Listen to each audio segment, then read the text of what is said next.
Good morning বন্ধুরা, শুভ সকাল। আশা করি তোমরা সবাই খুব ভালো আছো আর আমি খুব ভালো আছি। তা এখন সকালবেলা আজকে কী কী রান্না হবে দুপুরে, তাই সবজি কাটতে বসে পড়েছি। তা সেটা তোমাদের দেখাই আজকে কী কী রান্না করব। তা এখানে দেখো কলমি শাক আমি নিয়ে নিয়েছি, 3 আটি কলমি শাক আছে।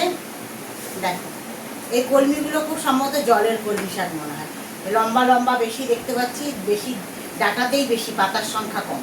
তা কলমি শাক ভাজা হবে, আর হবে আলু উচ্ছে ভাজা। দেখো উচ্ছে দিয়ে আলু দিয়ে ভাজা করবো, আর হবে ভাড়ালি ভাজা, আর পমফ্রেট মাছের তোমার হচ্ছে ঝাল করবো, মাখা মাখা, মানে ঝোলও বলতে পারো, ঝালও বলতে পারো, যে যেভাবে বলবে। আর তোমার কালকের একটু মসুর ডাল আছে বন্ধুরা, বাসি, সেটাকে কী বলতো, ডালটাকে শুকনো করে নেবো, তারপরে পেঁয়াজ কাঁচা লঙ্কা কাঁচা তেল দিয়ে মেখে গরম গরম ভাতের সাথে খাবো। আর ভাতের মধ্যে দিয়ে দিচ্ছি একটু পেঁপে সিদ্ধ। পেঁপে সিদ্ধটা আমার রেগুলারই থাকে, এক আধ দিন মিস হয়ে যায়। তা পেঁপে সিদ্ধটা রেগুলারই খাই বলতে। তা আজকে দুপুরের মেনু এইগুলো। তা এখনকার মতন আমার ভিডিও শেষ, পরের ভিডিও নিয়ে পরে আসবো। তাহলে এখনকার মতন টাটা।